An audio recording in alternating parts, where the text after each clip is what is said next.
우리 공동체는 사실 제가 강의한 내용이 중복될 수도 있는데 오늘은 우리 공동체에 새로 오시는 분들을 위해서 제가 이 온전한 복음을 강의하려고 해요.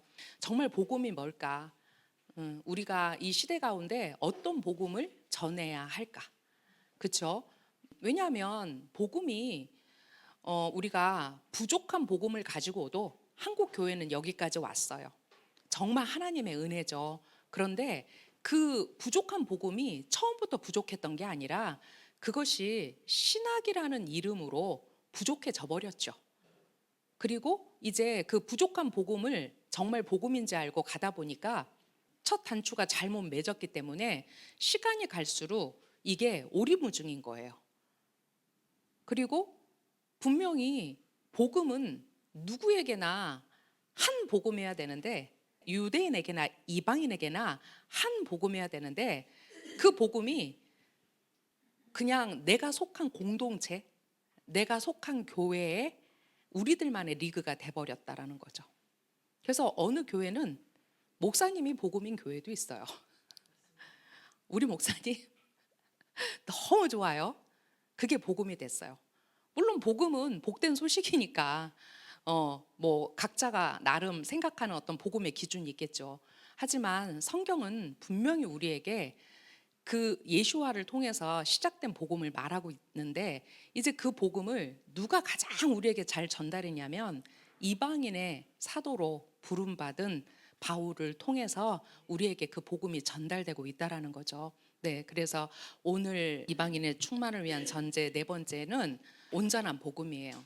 마태복음 24장 14절을 보면 이 왕국의 복음이 온 세상에 선포되어 모든 민족에게 증언되리니 그때에야 끝이 올 것이다 라고 기록하고 있어요. 여러분, 이것은 계시죠? 반드시 이 일이 일어날 거예요. 그렇다면 누군가는 이 복음을 전해야 되고 또 이 복음을 듣고 그 복음에 반응해야 되고 또 이 복음을 정말 그 복음의 가치로 인정하는 자들이 메시아께서 이 땅에 오실 것을 노래 불러야 되죠. 유대인들은 그 땅에서 바로카바 베셴 아도나이 그 왕을 초대하는 노래를 부를 거고요. 그 바울의 말에 따르면 이제 모든 예수와를 믿는 이방인 신자들은 그 이방인의 충만이 이루어질 거라고 했어요. 근데 지금 그 시즌에 우리가 살고 있어요. 편자들이 말하기를 이스라엘뿐만 아니라 온 열방에 하셴을 아는 지식이 충만해질 것이다. 그 일들이 실제로 마지막 때 메시아 시대가 다가오면 다가올수록 그 일들이 있을 것이다. 특별히 트럭맨 랍비님은 그것을 정말 그 일들이 지금 일어나는 것을 내가 보고 있다라고 말씀하세요. 왜냐하면 그분은 유튜브를 통해서 많은 이방인들에게 토라를 가르치는 일을 하시거든요. 근데 거기 클래스에 들어오는 무료 클래스들도 많아요. 그러니까 어느 정도 영어를 들을 수 있으면 무료 클래스를 여러분이 들으실 수 있는데 거기에 많은 이방인들이 들어와서 트럭맨 랍비님에게 토라를 배워요. 그러니까 그런 어떤 상황들을 보시고 와, 이런 일들이 실제로 일어나고 있구나. 그 현장에서 그 느끼시는 감동을 글로 적어 놓은 걸 제가 읽었어요. 그거는 멀리 갈 필요도 없어요. 바로 우리가 그 증인들이에요. 네, 이제는 우리가 그 유대인들의 레퍼런스를 너무나 잘 알아들어요. 그냥 어떤 유대적인 지식을 탐구하기 위해서 얄팍하게 아는 거하고 그것이 가지고 있는 깊은 의미를 아는 거하고는 정말 놀라울 정도로 우리의 영의 터치가 달라요. 저도 마태복음을 이제 처음에 유대적 관점으로 많이 했잖아요. 그러다 보니까 얼마나 많은 아우성들이 있었는지 도대체 하나도 모르겠다. 매일 읽던 마태복음이 도대체 그런 의미였냐? 이제 이렇게 반문을 많이 받았는데 어쩔 수 없어요. 왜냐하면 하나님을 아는 지식은 그것을 땅으로 끌어내려와서 우리가 그 범주 안에서 인간의 사고로 이해할 수 있는 게 아니라 우리가 하나님의 영을 힘입어 올라가야 되는 거예요. 그랬을 때 그것을 이해한 만큼 우리가 타나크 또 브릿 하다샤 읽을 때 거기에 적용할 수 있단 말이에요. 그들의 수천 년 동안의 이런 조상들에서 조상들에게 전해진 이런 정말 보고, 엄청난 보고들이 우리에게 그러면 조금씩 조금씩 풀어져요, 여러분. 바울은 누구보다도 타나크 안에 있는 보고들을 가져다가 우리에게 말하고 있어요. 근데 우리가 그게 타나크 따로 읽고 브리타다샤, 즉 구약 따로 읽고 신약 따로 읽고 하다 보니까 그 안에서 매치를 못 해내는 거예요. 예수와는 특히 예수와의 모든 레퍼런스는 다 어디에 있어요? 타나크 안에 있어요. 네, 그것을 레메즈해서 힌트로 가져다가 그것을 드라시로 말하고 그 안에 이제 숨겨진 비밀들을 우리에게 알려주는 거예요. 그러니까 우리가 그거 하나씩 깨달아갈 때마다 진짜 어린아이처럼 좋잖아요. 이제 이런 비밀들이 지금 이 시대 가운데 풀어지고 있어요. 여러분, 지금 우리가 아침에 5785년에 대한 얘기를 했어요. 5780년이 시작되었을 때, 그러니까 2020년, 여러분, 코로나 팬데믹이 벌써 우리에게 먼 얘기가 됐어요. 2019년에서 2020년에 얼만큼 이 팬데믹이 우리나라를 강타했는지 우리는 이미 다 우리 머릿속에 사실 기억에서 지웠어요.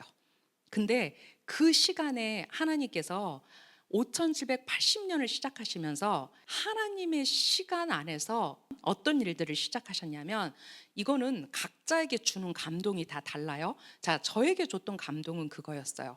이제 내가 키즈를 시작할 거다라고 말씀하셨어요.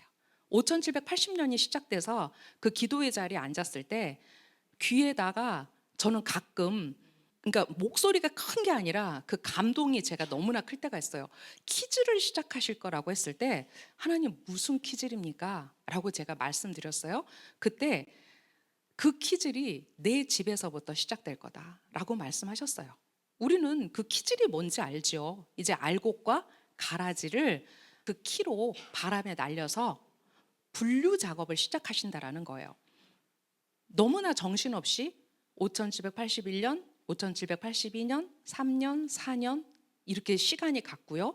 이제 지금 우리는 5785년 안에 있는데 올해 또 신년에 제가 하나님 앞에 이렇게 집에서 기도하고 있는데 또 어떤 마음을 주셨냐면 이제 더 거룩의 분리의 작업을 시작하실 거라고 그랬어요. 여러분, 거룩의 분리는 뭐냐면 5785년에 우리가 오에 대한 많은 얘기를 나눴죠. 계시이면서 생기이면서 호흡을 뜻하는 글자, 오를 뜻하는 글자가 5785에 앞과 뒤에 해이가 들어있어요.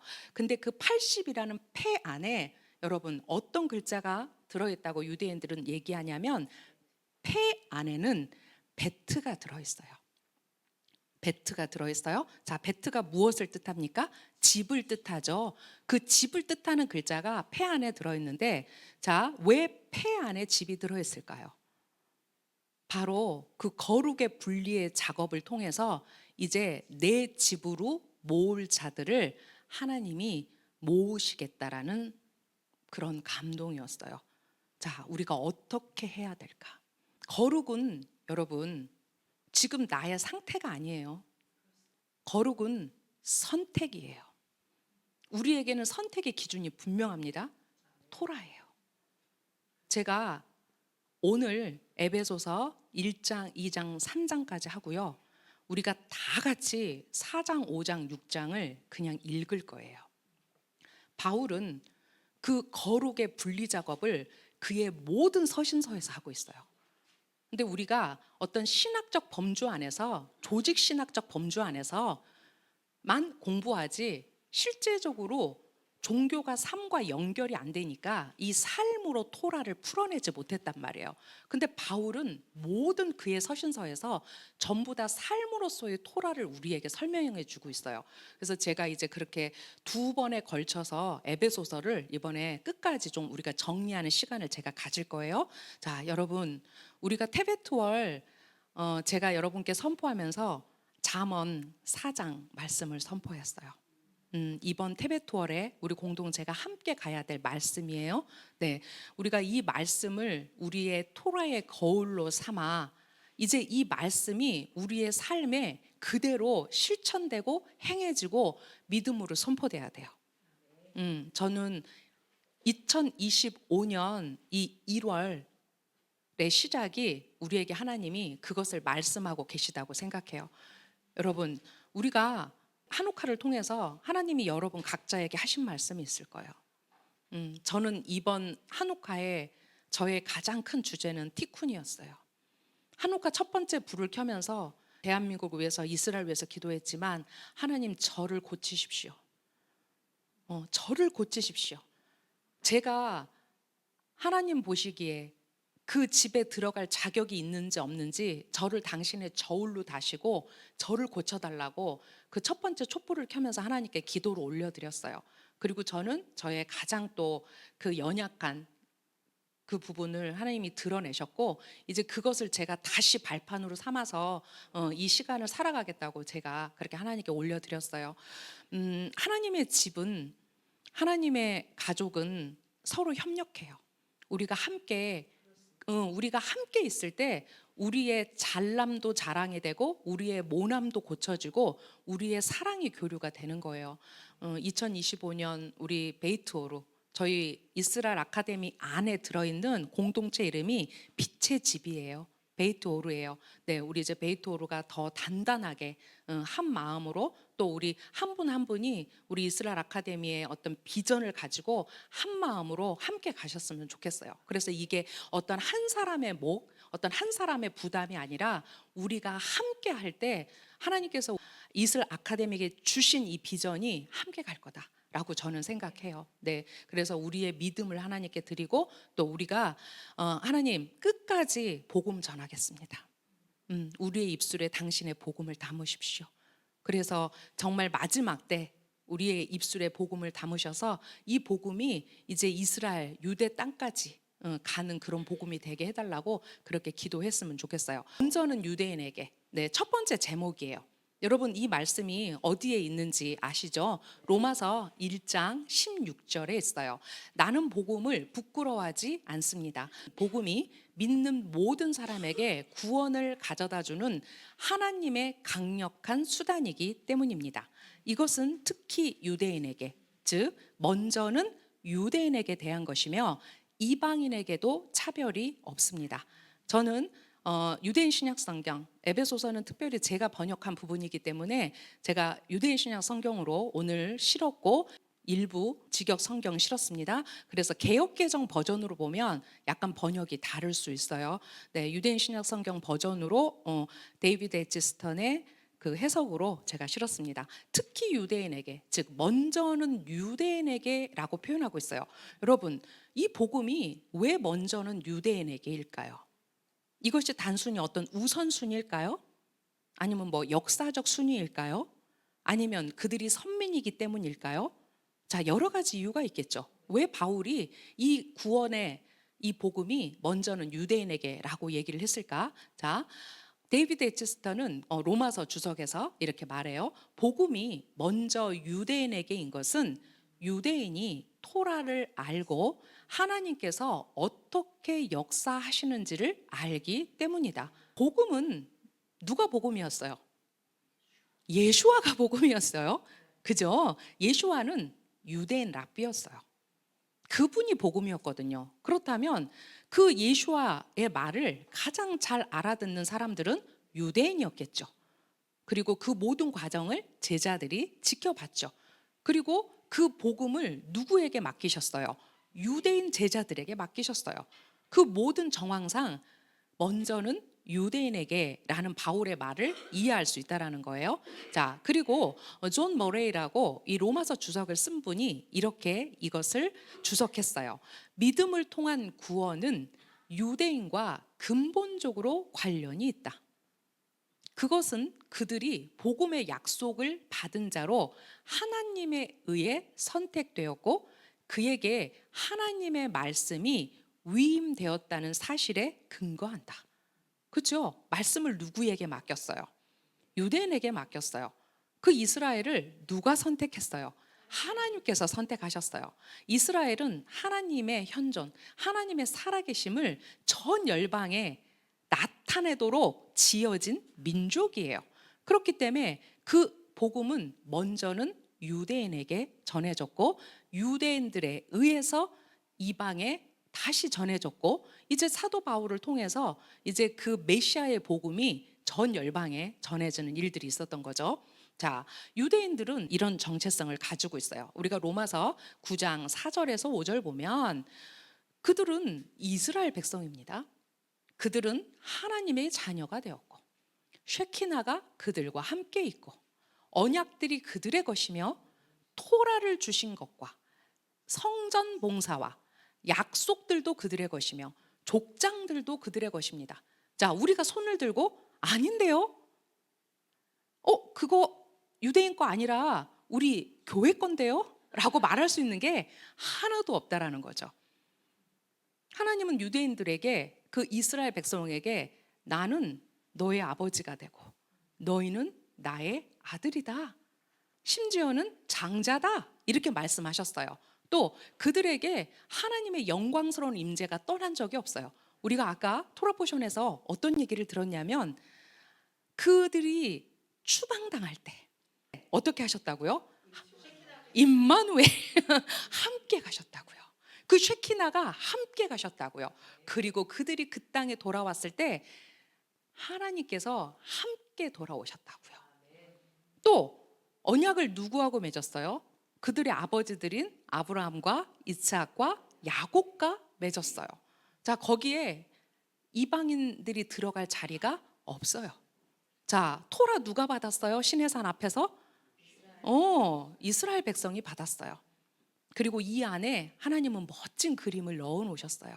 거기에 허다한 잡족들이 함께 있었다라는 그 소드를 거기에 딱 넣어 놓으셔서 이제 마지막 때 그 복음이 완성되었을 때 어떻게 그 복음이 정말 충만해질 것인지를 말씀하고 계세요. 성전 봉사, 약속들, 우리 아까 하잔에 대해서 지금 한참 얘기하다 들어왔는데 여러분 우리가 지금 우리는 이렇게 샤카리트를 하잖아요.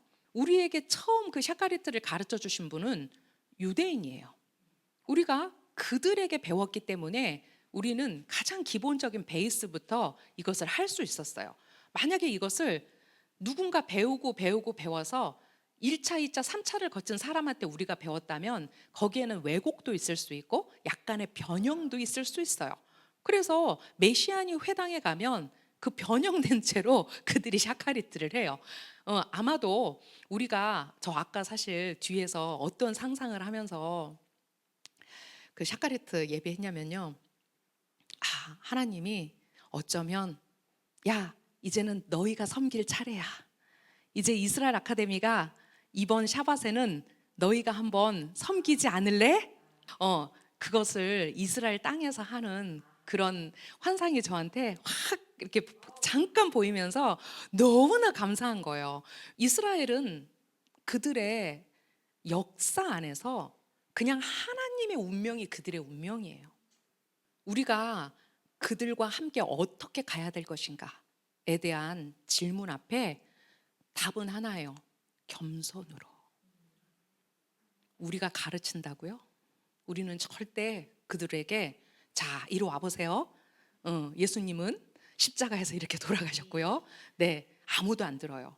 왜냐하면 그들이 생각하는 그들의 메시아가 우리가 말하는 메시아와 다르기 때문이에요, 여러분. 자, 그리고 그들이 굉장히 중요한, 이스라엘이 굉장히 중요한 게 또 뭐냐면, 그리고 육체적 혈통에 대해서는 누가 오셨어요? 메시아께서 오셨다고요. 그들로부터 만물 위에 계시는 메시아께서, 예수와 하마시아께서 바로 유대인으로 오셨다고요. 영원히 아도나이를 찬양합니다. 이렇게 그들의 정체성을 얘기하고 있어요. 자, 그러면 에베소서에 먼저는 유대인에게 전해진 복음이 있을까요? 없을까요? 있습니다. 분명히 있습니다. 에베소서를 읽을 때 우리에게 가장 중요한 팁이 있어요. 바울은 사내들인의 굉장히 중요한, 그는 법조인이었어요. 그래서 그가 법조인이라는 증거가 사도행전에서 그가 옷을 맡은 자로 표현이 돼요. 옷을 맡고 있었죠. 근데 그게 옷을 맡았다라는 표현이 뭐냐면 이 사형을 당할 죄수가 혹시라도 다른 사람의 위증에 의해서 지금 거짓말로 죽을 상황에 처해 있다라는 게 밝혀지면 그 죄수의 옷을 흔들어서 그 사형 집행을 중지할 수 있었어요. 바울의 역할이 그거였어요. 그렇다면 바울이 서신서를 쓸 때 어떻게 써야 했겠어요? 우리와 너희를 분명히 구별해서 썼겠죠. 근데 우리는 에베소서를 읽을 때 바울이 누군지 잘 알지 못하고 또 바울이 어떻게 지금 에베소서를 써 내려가는지 이해를 못했기 때문에 우리와 너희의 관점으로 읽지 않았다라는 거예요. 근데 바울은 에베소서를 시작하면서 먼저는 유대인에게 전해진 복음에 대해서 쓰고 있다라는 거예요. 우리에게 전해진 복음이라고 제가 제목을 달았어요. 우리에게 전해진 복음. 그러면 에베소서를 읽을 때 우리라고 말을 지금 바울이 한다는 것은 이 우리가 누구라는 거예요. 그래요. 누구를 포함한? 바울 자신을 포함한 우리라는 거예요. 왜냐하면 우리가 영어로 we 그러면 I and you 잖아요. 그 안에는 바울이 들어가 있어요. 자, 이제 이 관점으로 먼저는 유대인에게 전해진 예수와의 복음이 무엇인지를 알아야만 우리가 이제 로마서 11장에서 말하는 올리브나무 비유에 대한 접목 이야기를 이해할 수 있다라는 거예요. 자, 봅시다. 에베소서 1장 3절에서 12절입니다. 우리에게 전해진 복음을 바울이 이렇게 말하고 있습니다. 메시아 안에서 하늘의 모든 영적인 복으로 우리에게 복을 주신 우리 주 메시아 예수와의 아버지 아도나이를 찬양합니다. 그분은 세상이 창조되기 이전에 메시아 안에서 우리를 사랑으로 택하셔서 그분 앞에서 거룩하고 흠이 없게 하셨습니다.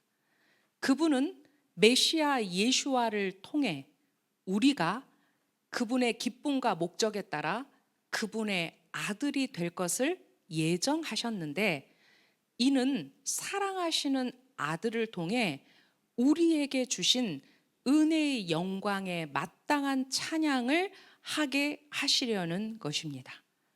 네, 이 안에는 송축이 들어있어요. 그렇죠? 우리가 이 안에 어떤 송축들이 들어있는지 이제 여러분 눈에 우리의 샤카리트 내용과 많이 겹치는 부분이 있다는 것을 알 거예요. 혹시 에베소서 읽으면서 이 우리가 이스라엘 유대인인 거 알고 읽으셨어요? 보통 다 그렇게 읽었죠.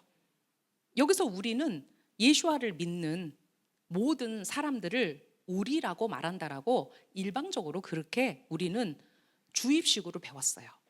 그러면 문제가 생겨요. 왜냐하면 두 주체가 분명히 눈에 띄게 드러나거든요. 우리와 너희가 있단 말이에요. 그러면 너희는 누군데? 여기서 너희는 누구지? 너희는 은혜로 구원받았어 라고 말하는 그 너희는 누굴까? 거기에 대해서 단 한 번도 우리는 고민해 보지 않았다라는 거예요. 지금 이 안에는 뭐가 들어있냐면 예수와를 믿은 그들의 정체성, 그 이스라엘의 정체성을 바울이 바로 이스라엘을 통해서 어떻게 하나님이 지금 구원을 베푸셨는지를 말씀하고 있다라는 거예요. 우리는 그분과 연합하여 그분의 피 흘리심으로 자유롭게 되었으며 우리 죄들을 용서받았습니다. 이것은 은혜의 풍성함에 따른 것으로 그분께서 우리에게 아낌없이 주신 것입니다. 자, 내가 이 부분을 더 많이 알고 싶어요. 그러면 뭐 읽으면 돼요? 히브리인들에게 쓴 편지, 히브리인들에게 쓴 서신, 히브리서 읽으면 돼요. 히브리서가 바로 이 7절과 8절의 내용을 전부 다 기록하고 있던 책이거든요. 그분은 모든 지혜와 통찰력으로 우리에게 비밀한 계획을 알려주셨습니다. 자, 이 우리가 교회 다니는 우리라면 우리는 무슨 비밀을 하나님께 들었지? 우리에게 하나님이 어떤 비밀한 계획을 알려주셨지? 도대체 우리 교회의 2000년 역사 안에서 하나님이 어떤 비밀한 계획을 알려주셨을까? 이것은 그분의 뜻에 따라 메시아와 관련하여 미리 계획하신 것으로 때가 차면 이루어질 것입니다.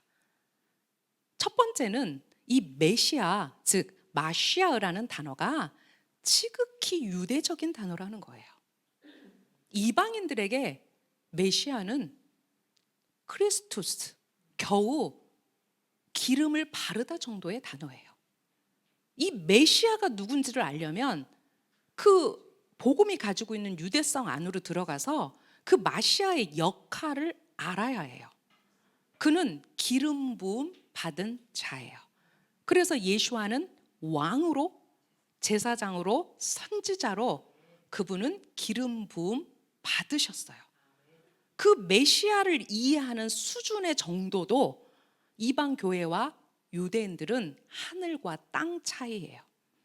우리가 예수 그리스도라는 말 안에서 그 그리스도가 하마시아, 바로 기름 부음을 받은 자라는 뜻인데, 단 한 번이라도 이 그리스도에 대한 궁금증을 가져봤는가?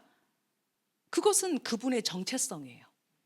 하마시아는 예수와의 정체성이에요.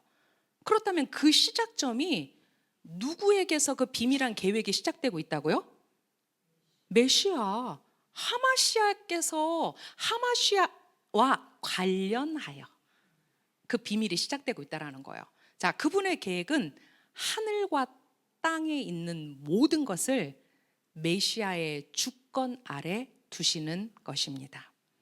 하늘과 땅에 있는 모든 것 안에는 1번 유대인과 이방인, 1번이에요.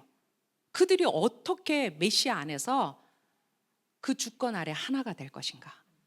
그것이 바로 그들에게, 유대인들에게 알려주신 비밀, 계시라는 거예요. 모든 것을 뜻하신 대로 이루시는 그분의 목적에 따라 미리 선택된 우리. 하나님이 누구를 선택하셨어요? 유대인들, 이스라엘. 이 우리 안에 이방 교회에 들어갈 자리 없다. 없다. 그분의 목적에 따라 미리 선택된 우리. 자, 이스라엘을 왜 부르셨어요? 자, 말씀을 맡았어요. 또 그들의 목적이 뭐냐면 이방을 향해 빛이 되는 거예요. 그래서 하나님의 이름, 하나님의 현존, 이것을 온 열방에 알리는 게 그들의 선택 목적이에요. 이는 메시아 안에서 먼저 소망을 두었던 우리가 그분의 영광에 마땅한 찬양을 하게 하려는 것입니다. 그들은 그들의 역사 안에서, 수천 년의 역사 안에서 메시아 대망사상이 있었죠. 그 메시아께서 언제 오실 건지, 그 메시아가 누구신지, 그러다 보니까 얼마나 많은 메시아들이 왔어요. 그래서 그 선택의 기로에 섰을 때마다 그들에게는 그것이 시험이었단 말이죠. 심지어는 바르코코바도 그들에게 메시아일 뻔 했어요. 그렇죠? 근데 그는 메시아가 아니었어요. 그 정도로 그들에게는 이 메시아에 대한 소망이 컸다라는 거예요. 이게 바로 먼저는 유대인에게 전해진 구원의 복음이에요.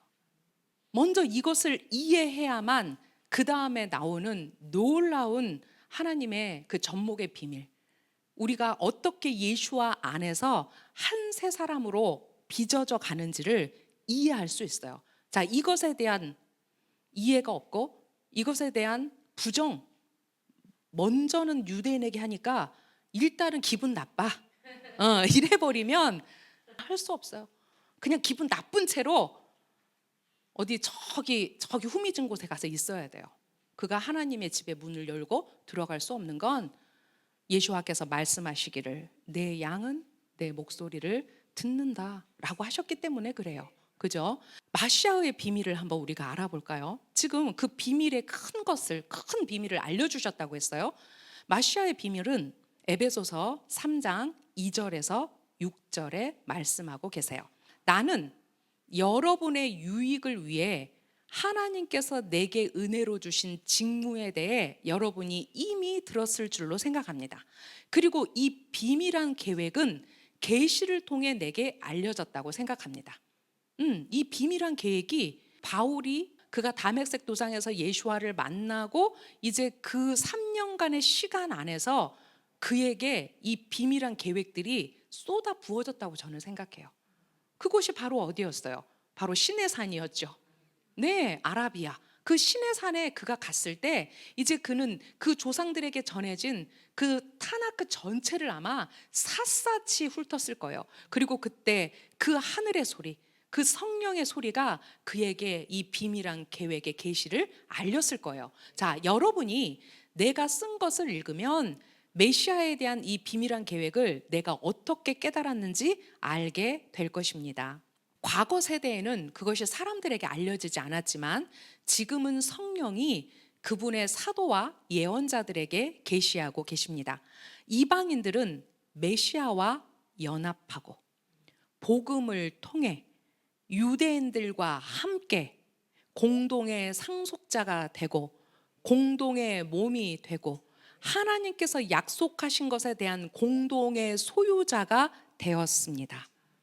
자, 이것이 마시아의 비밀이에요. 한번 여러분 천천히 읽어보세요. 자, 여러분이 메시아와 연합했어요. 왜? 우리는 기승전 예수님 믿고 구원 받으세요. 이게 우리에게 복음이에요. 그런데 멈춰 서야 돼요. 유대인들과 함께. 우리 교회 안에 유대인 없는데요? 이 얘기 아니라는 거 아시죠? 기독교 2000년의 역사는 유대인들과 함께 공동의 상속자가 되고 공동의 몸이 되고 하나님께서 약속하신 것에 대한 공동의 소유자가 된다라는 것을 모두 잘라서 앞부분만 부족한 복음으로 취했어요. 근데 어떡하죠? 이게 마시아의 비밀인데 이제 비밀을 아는 자들이 깨어나면 돼요. 그 비밀의 계시들을 깨닫는 자들이 그 다음을 회복하면 돼요. 바울이 깨달은 마시아의 비밀은 에베소서 1장 10절에서 말해요. 하늘과 땅에 있는 모든 것을 그 마시아 안에서 합치는 것이다 라고 얘기했어요. 지금은 분명히 반쪽이에요. 그렇죠? 그런데 제가 아까 읽으면서 뭐라고 그랬어요? 이 일은 반드시 성취되고 일어날 거다 그랬어요. 그러면 지금 이 일이 우리가 생각하는 것보다 더 빠른 속도로 더 빠른 시간 안에 이 일들이 일어날 수 있다는 거예요, 여러분. 마시아가 그래서 오셨거든요. 만약에 하나님이 유대인만 구원하려고 했다면 마시아는 오실 필요가 없었다. 구원받고 싶어? 어떻게 하면 돼요? 유대교로 개종해서 유대인이 되면 돼요. 개종 절차를 할례 받고 유대인이 되면 돼요. 그런데 예수와께서 오셔서 그 제자들이 이방에 복음을 전했을 때, 자, 여러분, 이제 여러분들이 우리 공동체에 들어오려면 할례부터 받으십시오. 이렇게 말했나요? 아니요. 그렇게 하지 않았단 말이죠. 에베소서 3장 7절에서 11절 내용을 볼게요. 나는 하나님의 능력의 역사를 통해 내게 주신 은혜의 선물에 따라 이 복음의 일꾼이 되었습니다. 바울은 얼마나 자랑스러웠을까. 제가 이번에 다시 한번 이 바울의 레퍼런스를 쭉 읽으면서 그 바울의 긍지, 그 하나님 앞에서 그 하나님의 비밀한 것을 깨닫고 그 맨 선봉에 서서 이 복음을 전하는 그 바울에게는 어떤 두려움도 없었겠구나. 정말 그는 그의 성정대로 앞만 보고 달렸고 그가 죽기까지 정말 그 복음을 끝까지 증거할 수 있었던 것이 바로 이거였구나. 우리가 바울을 따라가야 되지 않겠습니까? 마시아의 비밀을 깨달았다면 우리가 바울을 따라가야 돼요. 하나님의 모든 거룩한 백성 중에서 가장 미천한 내게 특권을 주셔서 이방인들에게 메시아의 헤아릴 수 없는 부요함의 복음을 선포하게 하시고, 모든 사람에게 이 비밀한 계획이 어떻게 진행될 것인지 알리도록 하셨습니다. 여러분, 이방인들에게 메시아의 헤아릴 수 없는 부요함의 복음이 뭐예요? 이방인들은 메시아와 연합하고 복음을 통해 유대인들과 함께 공동 상속자가 되고 공동의 몸이 되고 하나님께서 약속하신 것에 대한 공동의 소유자가 되었습니다. 이것이 복음이죠. 바울은 이렇게 성경에서 이미 다 증명하고 전하고 있다는 거예요. 만물의 창조주이신 하나님께서 오랫동안 감춰두신 이 계획은 얼마 동안 감춰두셨다고요? 오랫동안 감춰두셨다고요. 그 아들이 그 하나님의 시간에 올 때까지, 이스라엘의 역사로만 말하면 그것이 4,000년의 시간 동안 감춰졌어요. 그리고 이제 메시아의 시대가 시작이 되면서 그분이 알려졌죠. 자, 이 계획은 하늘의 통치자들과 권세자들이 메시아를 믿는 공동체의 존재를 통해 하나님의 여러 가지 지혜를 배우는 것입니다. 이것은 우리 주 메시아 예수와 안에서 이루신 하나님의 오래된 목적과 일치합니다. 여러분, 하나님의 오래된 목적, 하나님의 오래된 목적, 이게 무엇일까요? 결국 하나님은 그 아들 하마시아를 통해서 그 이방인과 유대인, 유대인과 이방인을 그 한 몸 안에서 구속하시려는 그 오래된 목적을 어디에서부터? 태초부터 가지고 계셨다라는 거예요. 그리고 이제 그것이 때가 되니 그 일을 누구 안에서? 메시아 예수와 안에서 이루셨다라는 거예요. 골로새서 1장 26절에서 28절을 보면 그 메시아의 비밀을 또 한 번 얘기하고 있어요. 이 비밀은 오랜 세월 대대로 감춰져 왔는데 이제는 그분께서 자신을 위해 구별한 백성에게 명백하게 보이셨습니다. 하나님께서는 이방인 가운데 이 비밀의 영광스러운 풍요로움이 얼마나 큰지 알려주기 원하셨습니다. 이 비밀은 메시아가 여러분과 연합하신 것입니다. 그 안에 여러분의 영광의 소망이 있습니다. 우리의 역할은 그분을 선포하는 것입니다. 네, 이 비밀은 메시아가, 자, 이 메시아가 누구냐고요? 유대인의 왕이세요.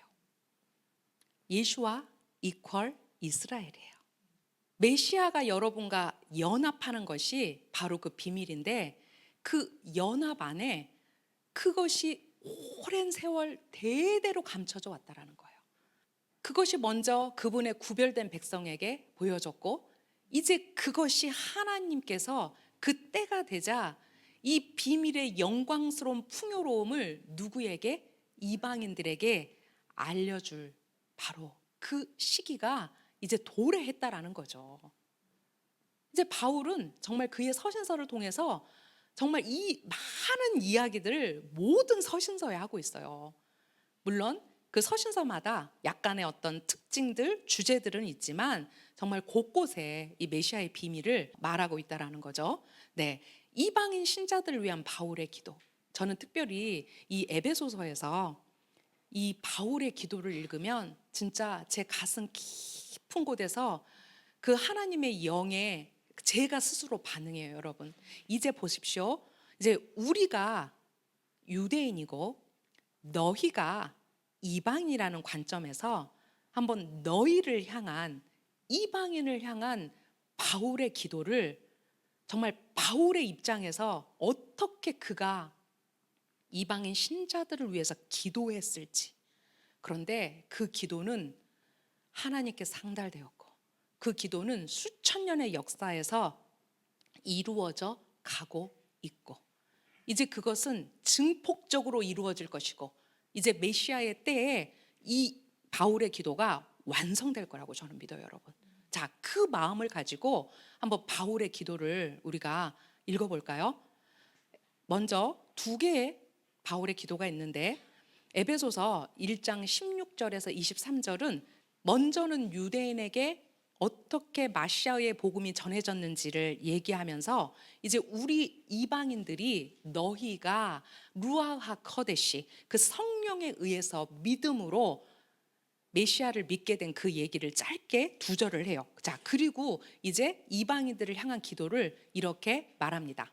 나는 기도할 때마다 우리 주 예수와 메시아의 하나님이신 영광의 아버지께서 여러분에게 지혜와 계시의 영을 주셔서 여러분이 그분에 관한 온전한 지식을 갖도록 계속 간구합니다. 나는 그분께서 여러분의 마음의 눈을 밝혀주셔서 여러분을 부르신 소망이 무엇인지, 또 그분께서 자기 백성에게 약속하신 유업의 영광이 얼마나 풍성한지, 그리고 그분을 믿는 우리 안에서 일하시는 그분의 능력이 얼마나 위대한지를 여러분이 알게 되기를 기도합니다. 네, 여기서 여러분이 누구라고요? 이제 그 메시아닉 커뮤니티 안에, 공동체 안에 이제 메시아를 믿고 들어오는 이방인 신자들을 향한 바울의 기도예요. 지혜와 계시의 영을 주셔서 그분에 관한 온전한 지식을 갖도록 이방인 신자들의 마음의 눈을 밝혀서 그 여러분을 부르신 소망이 무엇인지, 그리고 그 이스라엘 자기 백성에게 약속하신 유업의 영광이 얼마나 풍성한지, 그분을 믿는 우리 안에서 일하시는 그분의 능력이 얼마나 위대한지를 여러분이 알게 되기를 기도합니다. 우상을 섬기는 그 이방을 향해서 그 하나님의 집으로, 하나님의 킹덤으로 그 이방인 신자들을 초대하면서 그 바울이 그 복음을 증명하면서 그들을 위해서 기도했던 것, 이것이 지금 우리에게 그 기도의 응답들이 있습니다. 우리에게 이런 깨달음들이 있습니다.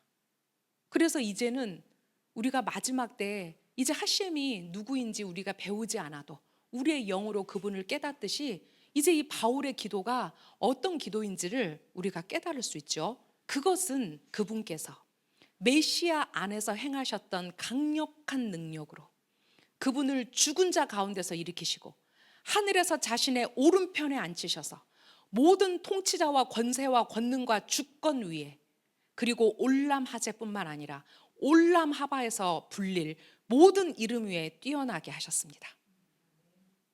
이 말씀을 읽으면 여러분 머리 위에 시편 2편이 떠오를 거예요.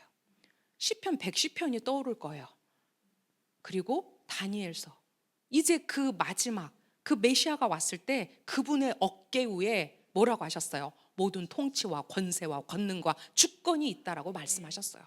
바울은 이 한마디 한마디를 인간의 생각에서 말하고 있는 것이 아니라 그 시편 기자들의 말과 그 선지자들의 말 안에서 메시아를 증명하고 있어요. 자, 그분은 올람하제, 지금 우리가 올람하제에 살고 있어요. 이 세상에 살고 있어요. 그리고 이제 메시아의 킹덤 이후에 하나님의 영원한 올람하바가 이 땅에 올 거예요. 자, 또한 하나님께서는 모든 것을 그분의 발 아래 두셨고 메시아를 믿는 공동체를 위해 그분을 모든 것의 머리로 삼으셨습니다. 예수와는 머리세요. 자, 메시아를 믿는 공동체는 그분의 몸이며 모든 창조물을 충만하게 하시는 그분의 충만한 표현입니다. 자, 개역 개정 성경에는 이 메시아를 믿는 공동체가 교회로 되어 있어요. 자, 교회는 그분의 몸이며, 이렇게 돼버리면 이게 이 교회의 확장성 없이 그걸 읽잖아요. 그러면 내가 다니는 교회 수준이 되는 거죠. 그거라도 이해하면 돼요. 그런데 그분의 몸이 그렇게 작지 않다라는 거지. 우주를 능가하는, 그죠? 자, 그분은 말레하고 또 말레하고 또 말레하세요. 충만하고 충만하고 또 충만하세요. 그분은 토라를 폐지하고 토라를 없애기 위해서 오신 분이 아니라 토라를 완성시키기 위해, 그것을 뭐라고 표현해요? 토라를 말레하기 위해 오셨어요. 그래서 우리는 그 토라에 숨겨진 하나님의 마음을 그 예수와의 말레를 통해서 그 말레에 우리가 충만해지는 거예요. 그분을 통해서 메시아를 믿는 공동체가 충만해지는 거예요.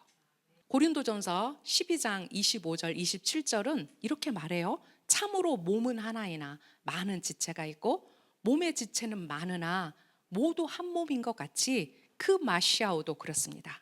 여러분은 마시아의 몸이고 지체의 한 부분입니다. 네, 우리가 가지고 있는 은사, 이제 고린도전서 12장에서 얘기할 때 다시 한번 몸과 지체에 대한 얘기가 나와요. 우리는 각자 달라요. 우리는 각자의 역량도 다르고 가지고 있는 은사도 달라요.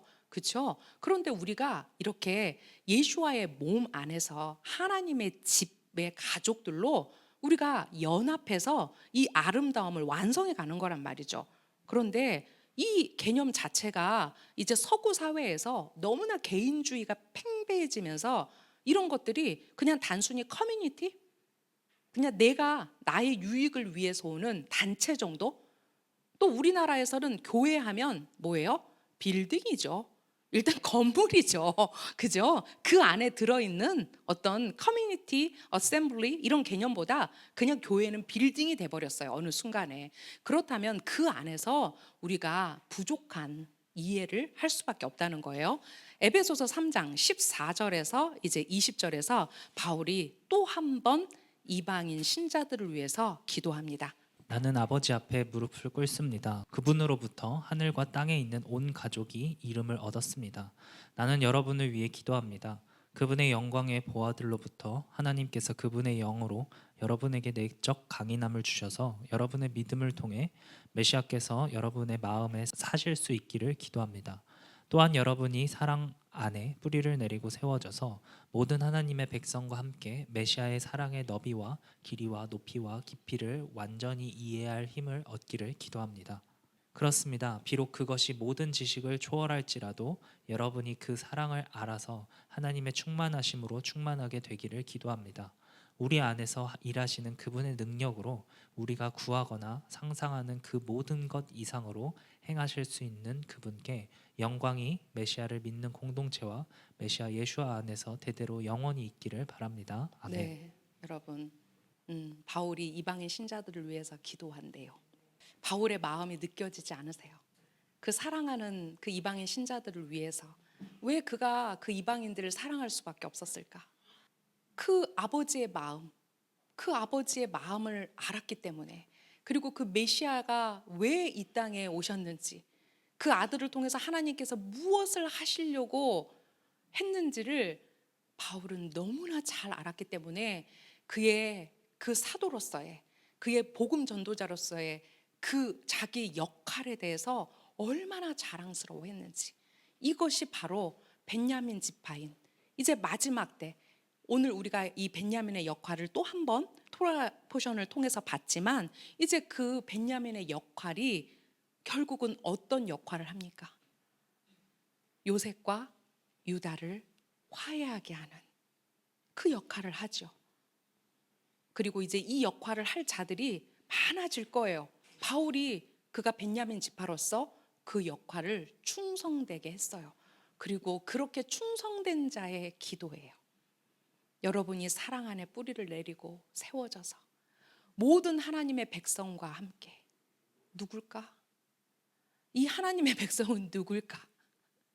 먼저는 이스라엘, 그리고 그 메시아닉 공동체 안에 이제 새롭게 들어오는 많은 이방인 신자들, 모든 하나님의 백성과 함께 메시아의 사랑의 너비와 길이와 높이와 깊이를 완전히 이해할 힘을 얻기를 기도합니다. 네, 우리가 이 바울의 기도를 받아서 우리가 이 기도를 하나님께 올려드려야 돼요. 그렇습니다. 하나님, 우리에게 그 마시아의 사랑의 넓이, 길이, 높이, 그 깊이를 알려주십시오. 우리가 그것을 이해할 수 있는 힘을 주십시오.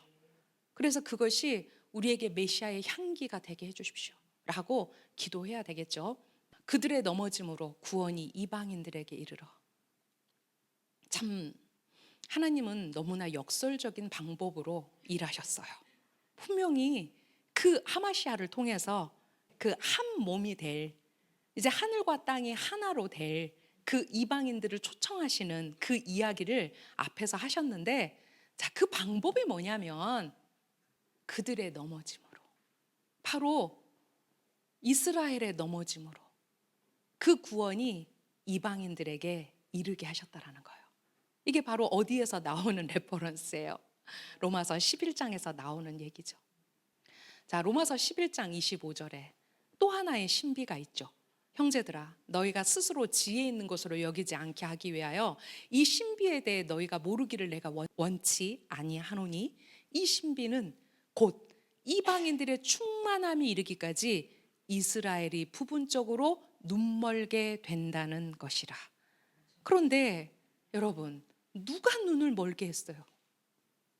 하나님이 하셨어요. 하나님이 그들의 눈을 가리셨고 그들의 귀를 가리셨고 그들의 마음을 딱딱하게 했다라고 성경은 기록하고 있어요. 에베소서 2장 1절에서 10절입니다.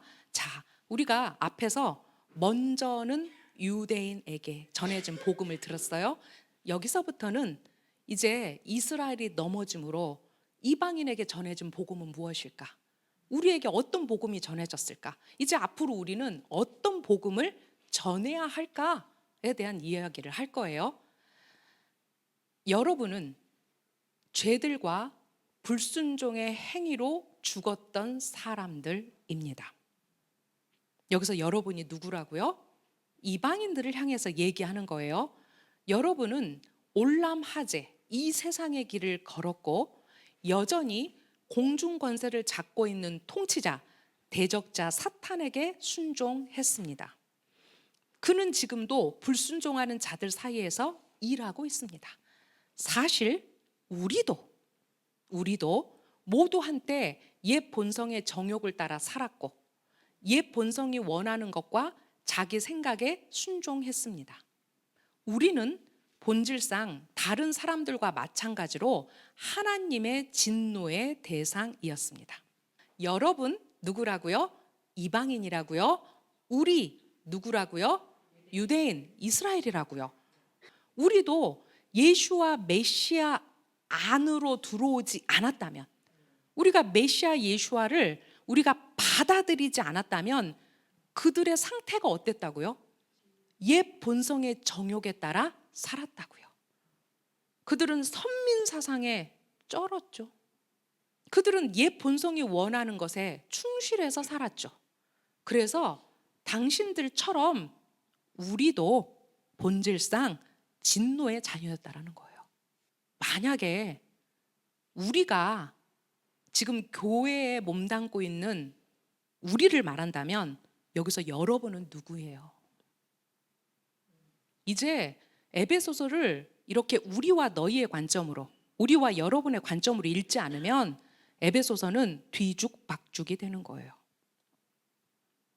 그러나 긍휼이 풍성하시고 크신 사랑으로 우리를 사랑하신 하나님께서 우리가 불순종의 행위로 죽었을 때 메시아와 함께 우리를 살리셨습니다. 여기 우리 들어가는 거 아니야? 라고 생각했는데 바로 여러분은 은혜로 구원을 받았습니다. 이렇게 여러분, 우리와 여러분을 또 나누고 있다라는 거예요. 즉 하나님께서 메시아 예수와 함께 우리를 일으키시고 그분과 함께 우리를 하늘에 앉히셨습니다.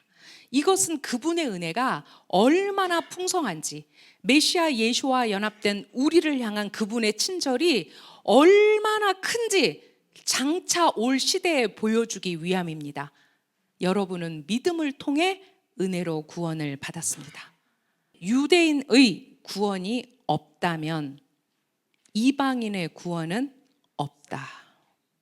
왜냐하면 그들이 모든 것의 샘플이에요.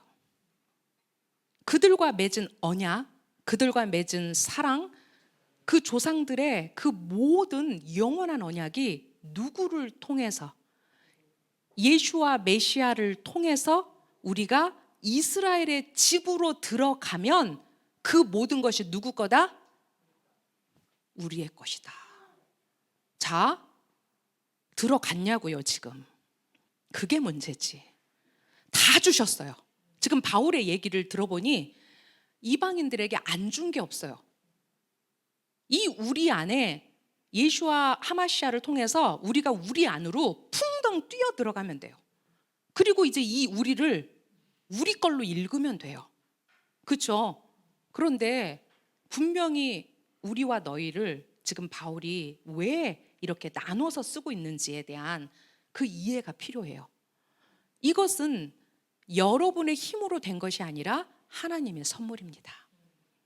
여러분은 여러분의 행위로 구원받은 것이 아닙니다. 그러니 누구도 자랑할 수 없습니다. 근데 로마서를 읽어보니 그들은 자랑했던 것 같아요. 자긍했던 것 같아요. 그래서 너희들이 어디에서 그 양분을 얻느냐라고 질문하죠, 바울이. 우리는 메시아 예수와와 연합하여 행하도록 하나님께서 예비하신 선한 행동의 삶을 위해 창조된 하나님의 피조물입니다 라고 말하고 있어요. 여기에 가장 많이 나온 단어가 은혜, 믿음, 행위라는 단어가 지금 우리가 읽으면서 많이 눈에 띄었을 거예요. 자, 그렇다면 은혜와 믿음과 행위는 어떤 연관성이 있고 어떤 관계가 있는가, 우리가 한번 데이비드 H. 스턴의 커멘터리를 통해서 읽고 가려고 해요. 하나님의 은혜는 인간의 노력이나 공로로 획득하지 않은 은총과 인자하심을 사람에게 베푸시는 것이다. 은혜에 포함된 것은 메시아 예수와의 복음을 믿을 수 있게 하는 믿음의 선물이다. 그러나 이 선물은 소수에게만 제한된 것이 아니라 모든 사람이 받을 수 있다. 어떤 사람이 복음을 신뢰하면 하나님의 은혜가 그 사람에게 임했다는 증거다. 우리가 신뢰할 때 하나님께서 우리를 빚어 만드시고 하나님께서 우리를 예비하신 선한 행동을 하게 하신다. 우리가 그런 선한 행동을 하지 않으면 믿는 자가 아님이 드러난다. 행위와 분리된 믿음은 없다. 믿음은 행위로 이어진다. 행위가 없으면 믿음은 그 자체만으로는 죽은 것입니다. 선한 행동으로 이어지지 않는 신뢰에는 구원이 없고 그런 신뢰는 하나님의 은혜가 임하는 통로가 되지 못한다. 믿음 없는 행위로도 구원받지 못한다.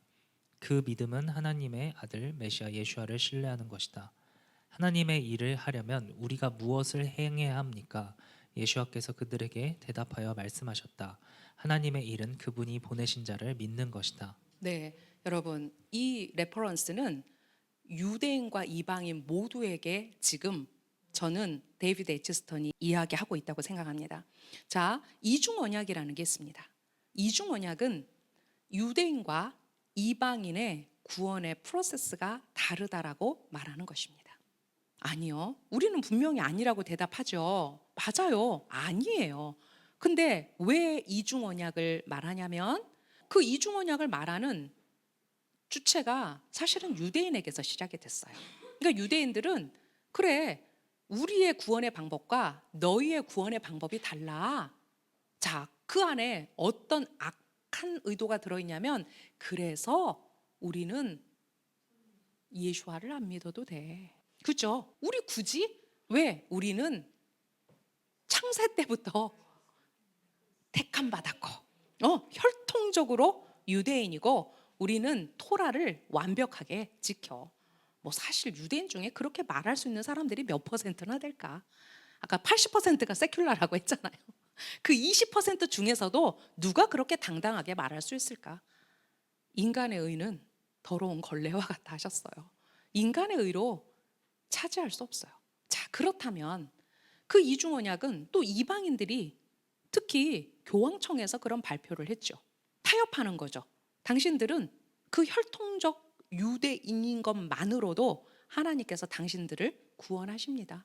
메시아 예수와는 이방인들을 위해서 오셨습니다. 이렇게 말한다는 거예요. 말 안 할 것 같죠? 이게 공식적으로 카톨릭에서 발표한 내용입니다.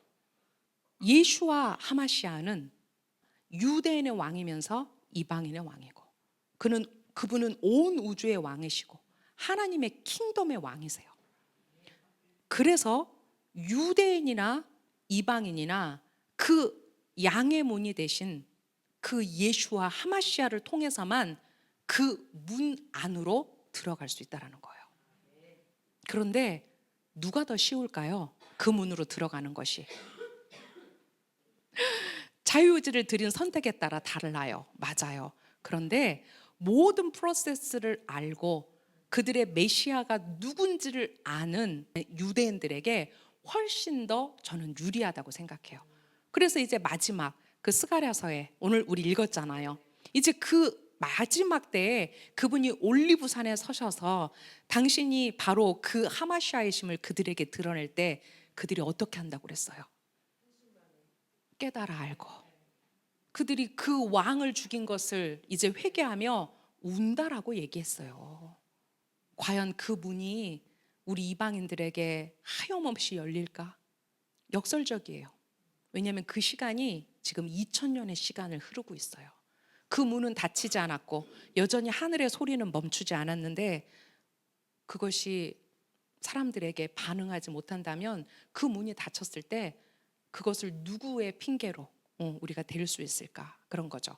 자, 믿음의 선물로 우리가 예수와의 복음을 믿어요. 그런데 그 믿음이 반드시 무엇과 함께 가야 되냐면 선한 행동과 함께 가야 된다라는 거예요. 행위가 없는 믿음 그 자체는 죽은 것이다라는 이 야고보의 이 말씀이 우리의 삶의 모토 되어야 돼요. 여러분, 제가 왜 샤밧해요? 월삭은 왜 해요? 왜 절기는 지켜요? 이런 질문에 대해서 제가 하는 말은 행해야 배우죠. 머릿속에 있는 지식으로 알 수 있다고요? 공부한다고 알 수 있다고요? 한번 100시간 샤밧에 대해서 공부해 봅시다. 책 한 권 쓸 수 있을 거예요. 그런데 그렇게 말하는 사람이 샤밧을 행하지 않는다면 아무짝에도 쓸모없는 공부라는 거예요. 나는 샤밧에 대해 하나도 모르는데 목사님 저 이번 주에 촛불 켰어요. 자, 이게 시작이에요. 나 샤밧에 대해서 몰라요. 그런데 하나님의 영이 이제 그 촛불을 켜는 그 여인에게 찾아가셔서 그 샤밧의 의미를 알려주기 시작하신다는 거예요. 하늘의 지혜는 그렇게 와요. 우리가 그래서 공부하지 말고 다 다운로드 받으라는 거 아니에요. 같이 가야죠. 그렇죠? 하지만 그 행함이 그것이 바로 우리의 선한 행동의 시작이에요. 에베소서 2장 11절에서 22절은 메시아닉 유대교의 헌장이자 토라의 본질을 이해하는 기반이다. 깜짝 놀랐어요. 이 말을 듣고. 데이비드 에즈스턴이 그의 에베소서 주석에서 에베소서 2장 11절에서 21절을 주석하기 전에 이렇게 거기에 써놨더라고요. 메시아닉 유대교의 헌장이자 토라의 본질을 이해하는 기반이다. 이게 누구에게 지금 복음을 전하느냐면요, 이방인 신자들에게 메시아의 복음을 전하는 부분이에요.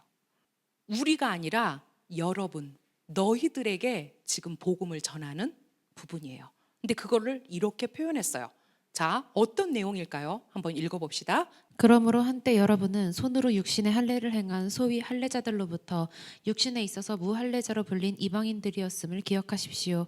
그때 여러분은 마시아흐와는 아무 관계도 없었고 이스라엘 시민권도 없는 이방인이었으며 약속의 언약에 대하여 낯선 사람으로서 이 세상에서 아무런 소망도 하나님도 없는 자들이었습니다. 그러나 한때 멀리 떨어져 있던 여러분이 이제는 마시아흐 예슈아 안에서 피로 가까워졌습니다. 네, 우선 11절부터 12절까지 제가 실었습니다. 여러분 평소에 제가 많이 강조하고 읽었던 내용이죠. 그리고 이거는 헬라어 직역 성경으로 제가 실었습니다. 네, 우리가 육체 할례를 행한 사람들 누구예요? 유대인들이죠. 그들에게 무할례자라고 불렸던 사람들이에요. 여러분, 무할례자는 그들에게는 개예요. 그죠? 멍멍이에요. 자, 그 정도로 그들은 이 경계를 분명하게 했어요. 그래서 바울이 그걸 뭐라고 표현하냐면 메히자라고 표현해요. 우리가 그 회당에 가면 남자와 여자를 분리하는 중간 담이 있어요. 그게 이제 히브리어로 메히자인데 그것이 메히자 중간 담? 근데 그 담이 엄청나게 높았다는 거죠. 그런 이야기들이 실제로 우리 서신서를 읽어보면 이 메히자가 얼마나 높았는지 알 수 있어요. 자, 보십시오. 에베소서 2장 12절을 제가 함정역으로 실은 거예요. 한번 다른 버전으로 읽고 싶어서. 자, 그때 너희는 그리스도 밖에 있었고 이스라엘 연방 국가 밖에 있던 외인들이며 약속의 언약들에서 분리된 낯선 자요, 세상에서 소망도 없고 하나님 밖에 있던 자들이었는데 라고 얘기했어요. 지금 이방인 신자들이 어떤 사람들이었다고요? 너희는 하마시아와 상관없는 자들이었다는 거예요. 너희는 이스라엘 연방국가 밖에 있던 외인들이었다는 거예요. 약속의 언약도 없고 소망도 없고 하나님도 없던 자들이었다라는 거예요. 이스라엘 시민권도 없는 이방인, 이스라엘 연방 국가 밖에 있던 외인, 이스라엘 나라 밖의 사람이라는 세 가지 표현이 버전별 표현인데, 자, 우리는 에베소서 이 부분을 읽으면서 이 이스라엘 시민권이라는 말이 얼마나 내 눈에 들어왔을까? 이 이스라엘 연방 국가라는 말이 얼마만큼 내 눈에 들어왔을까? 이스라엘 나라라는 말이 얼마나 내 눈에 들어왔을까? 분명히 성경에 있는데 우리는 이 부분을 마치 없는 것처럼 읽었다라는 거예요. 내셔널 라이프라고 영어로 번역된 이 단어는 헬라어 단어로 폴리테이아라는 단어예요. 자, 이 단어가 어떻게 번역이 되냐면 시민권, 연방, 국가, 삶의 방식 이렇게 해석될 수 있어요. 그리고 이것이 유대인의 관계의 기원을 둔 단어로 해석이 되면 경건한 삶의 방식을 지켜야 할 의무가 더해져요. 즉 토라의 삶을 살아야 되고 그 토라를 지켜야 된다라는 거예요. 이 내셔널 라이프 안에 그런 의미가 들어있어요. 자, 더 나아가 가족으로서, 하나님의 집의 가족으로서 유대인 공동체와 관계를 맺고 우리의 신앙이 그들과 함께 할 의무가 있음을 의미한다. 아까 분명히 말씀에 이스라엘과 함께 with 이스라엘이 있었어요. 근데 우리 모두에게 그 with 이스라엘이 지금 있냐 이거죠. 자, 하나님께서는 마시아를 통해 이방인 신자들을 하나님의 백성, 근데 그 하나님의 백성이 누구냐면 이스라엘의 시민권을 가진 자들, 이스라엘 연방 국가 안에 소속된 백성으로 우리를 삼으신다라는 거예요. 그래서 로마서 11장 올리브나무의 접목이 이해되는 거예요. 참 올리브나무인 이스라엘에 돌 올리브나무인 이방인이 접붙여졌을 때 그 뿌리의 진액을 함께 공유하는 하나님의 집 안으로 들어가는 그 원리가 되는 거예요. 그 나무가 무슨 나무인지 우리는 어디에 접붙여져 있는지 한 번도 궁금해하지 않았어요. 자, 개신교가 어디에 접붙여져 있어요? 로마 캐톨릭에 접붙여져 있어요. 자, 로마 캐톨릭은 어디에 접붙여져 있을까? 태양신에 접붙여져 있지. 그렇다면 개신교는 결국 어디에 접붙여져 있는 거지? 태양신에 접붙여져 있는 거지. 그래서 태양을 섬기는 썬데이에 여전히 교회들은 예배합니다. 아무리 얘기해도 시작이 거기기 때문에 나올 수가 없어요. 뿌리가 거기기 때문에 뿌리의 진액을 거기서 먹고 있잖아요. 자, 순서대로 가볼까요? 이 말씀, 아주 이 짧은 말씀을 제가 또 쪼개고 또 쪼개고 또 쪼개는 거예요. 하나님께서 먼저 그들에게 죄를 깨닫게 하시고 메시아 예수와를 통해 용서하신다. 모두 다 오케이야. 모두 다 오케이 할 수 있는 부분이야. 자, 하나님께서 그들을 하나님의 백성으로 삼으시고 이스라엘 시민권, 이스라엘 나라 안으로 통합할 수 있는 이스라엘의 시민권을 주신다. 하나님께서 그들을 자신의 계약에 참여하게 하신다. 하나님께서 그들에게 자신의 약속을 성취하신다. 하나님께서 그들에게 힘든 세상에서 살아갈 소망을 주신다. 하나님께서 그들에게 자기 자신을 알려주신다. 그럼요, 우리가 믿는 하느님이 이스라엘의 하나님인지 그 분별 없이 하나님을 우리가 섬긴다고 감히 말할 수 없죠. 하나님의 계시, 하나님이 누구신지를 알려면 자, 어디 안으로 들어가야 된다라고요? 이스라엘 나라 안으로 들어가야만 그 하나님이 이스라엘 하나님이신 걸 알 수 있다고요. 이거 제가 만들어서 말하는 거 아니죠. 저 지금 에베소서 2장 11절에서 12절 하고 있어요. 그냥 우리가 휘리릭 읽어버리고 넘어갈 그 내용 안에 이렇게 중요한 메시아의 비밀, 하마시아의 비밀이 들어있다라는 거예요.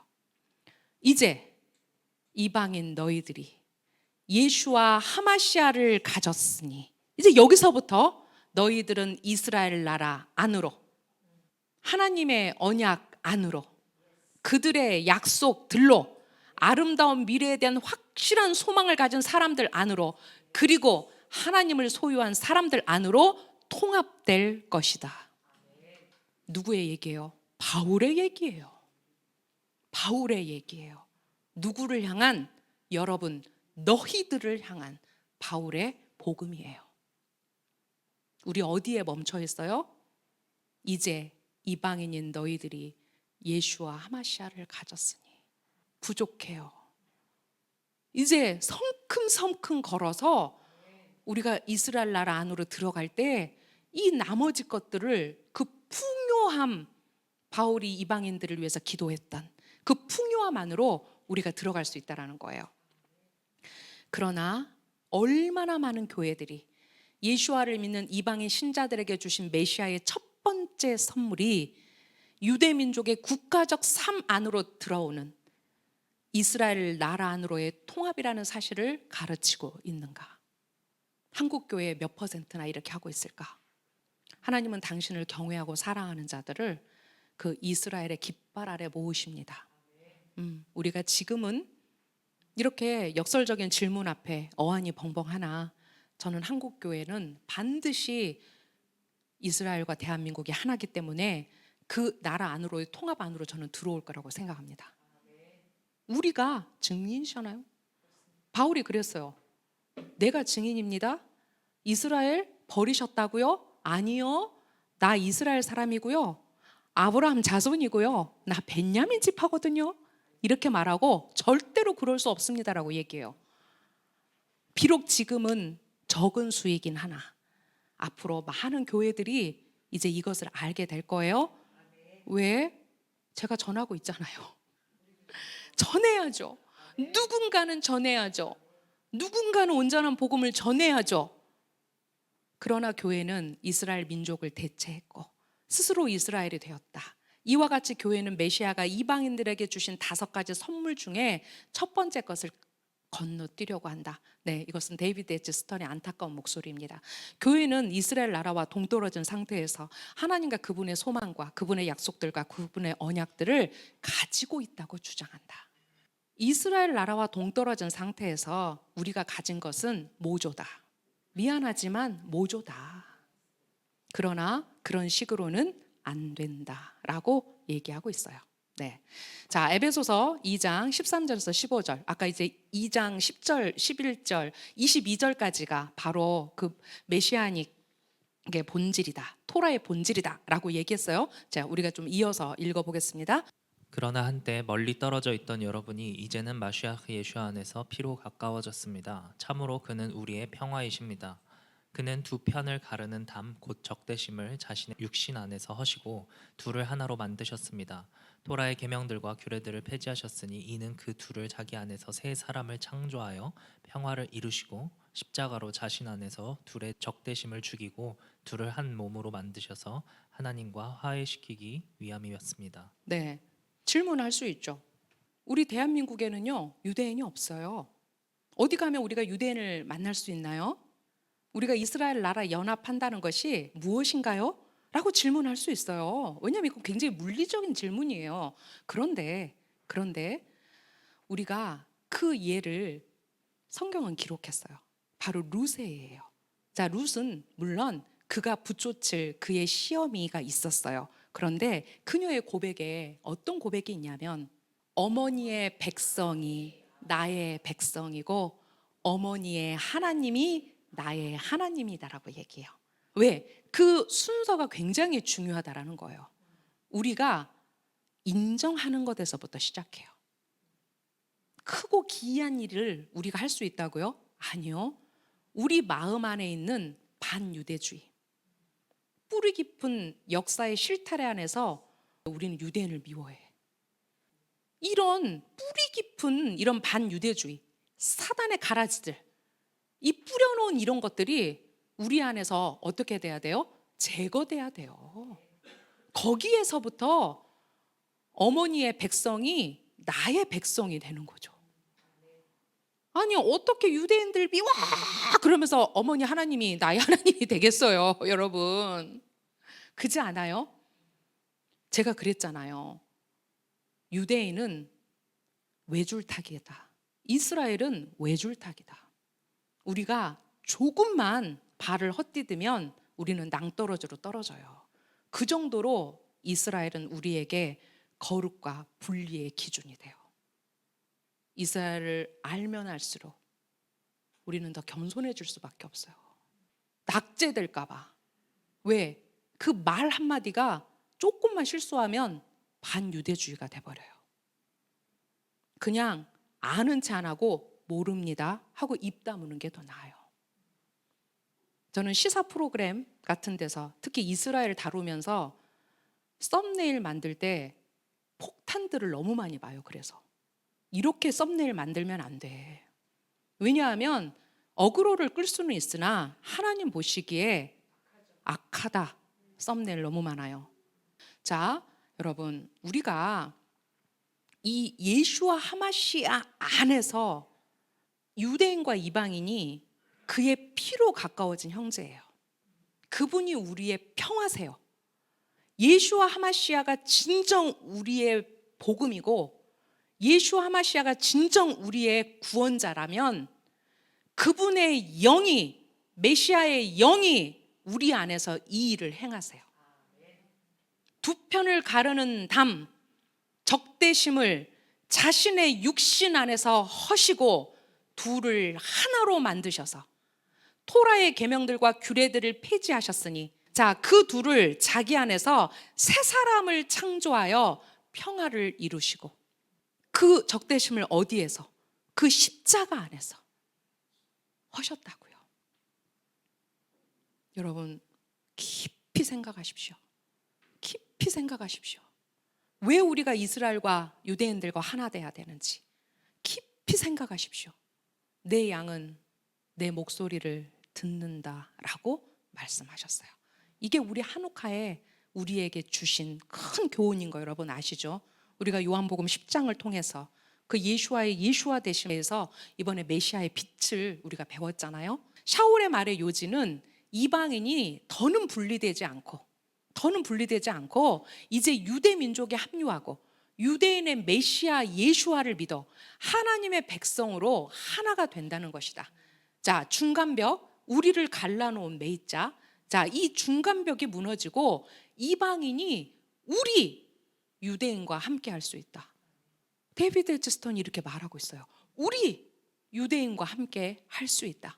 메시아닉 유대교의 목표는 메시아의 몸 안에서 유대인과 이방인이 교제를 깨트리는 것이 아니라 지키는 것이다. 그 중재자, 그 중보자가 예수아가 되시지 않으면 우리는 이 일을 할 수 없어요. 제가 바닥까지 가서 내려가서 배워봤잖아요. 할 수 없어요. 그분이 우리의 중재자가 되셔야 돼요. 그만큼 이방인과 유대인의 이 막힌 담은 우리의 상상 이상으로 견고하고 높아요. 갈라디아서 3장 28절에 예후다인이나 헬라인이나 종이나 자유인이나 남자나 여자나 아무 차별이 없습니다. 이는 여러분 모두가 마시아의 예수 안에서 하나가 되었기 때문입니다. 이게 바로 뭐예요? 하늘과 땅에 있는 그것을 하나로 잇는 거예요. 예후다인이나 헬라인이나 그 쉐나임을 에하드로, 종이나 자유인이나 그 쉐나임을 에하드로, 남자나 여자나 그 쉐나임을 에하드로 예수 안에서 아무 차별 없이 하나가 되게 하는 것. 이게 마시아의 비밀이다라고 앞에서 얘기했어요. 기본적인 하나됨은 그분과의 연합이다. 여러분, 성령은, 하나님의 영은 우리가 생각하듯이 알라딘의 램프의 지니가 아니에요. 성령은 지식과 지혜와 명철의 영으로 그 예수아가 누구신지를 우리에게 가르치고, 성령이 있는 자는 그래서 그 메시아를 통해서 어디에 접붙여진다? 참 올리브 나무인 이스라엘에 접붙여진다. 성령이 뭐냐고요? 어떻게 성령 춤을 춰야지 성령인가? 내가 오늘 불을 뿜으면서 여러분 막 머리에다 올려놓고 막 쓰러뜨려야 성령인가? 난 그런 거 못해. 그리고 성령은 정확하게 메시아의 영이에요. 그래서 우리를 그분의 토라 앞에 정렬하게 해줘요. 성령 있으십니까? 그런데 이스라엘 모르신다고요? 그러면 그 성령의 출처가 어딘지 오늘부터 하나님께 애스크하십시오. 성령이 있는 자는 메시아를 통해 이스라엘 나라 연방 왕국으로 통합합니다. 에베소서 4장 4절에서 6절에서 이렇게 말합니다. 여러분이 한 소망으로 부르심을 받은 것처럼 몸이 하나이고 성령도 한 분이십니다. 그리고 주님도 한 분이고 믿음도 하나이고 물의 잠김도 하나이고 하나님도 한 분이십니다. 곧 그분은 모두의 아버지이고 모든 것을 다스리시며 모든 것을 통해서 일하시고 모든 것 안에 계십니다. 네, 저는 이 에베소서 4장 4절에서 6절 말씀에 대한민국에 희망이 있다고 생각합니다. 한반도에 희망이 있다고 생각합니다. 왜냐하면 하나님의 몸이 하나, 성령도 하나, 주님도 한 분, 믿음도 하나. 하나님이 한 분이신데 북한의 하나님과 남한의 하나님이 다르면 되겠습니까? 아니요. 우리는 하나님 안에서 이 한반도는 반드시 하나 됩니다, 여러분. 하나님의 놀라운 초월적인 역사, 우리가 어떻게 하나님께 기도해야 될까?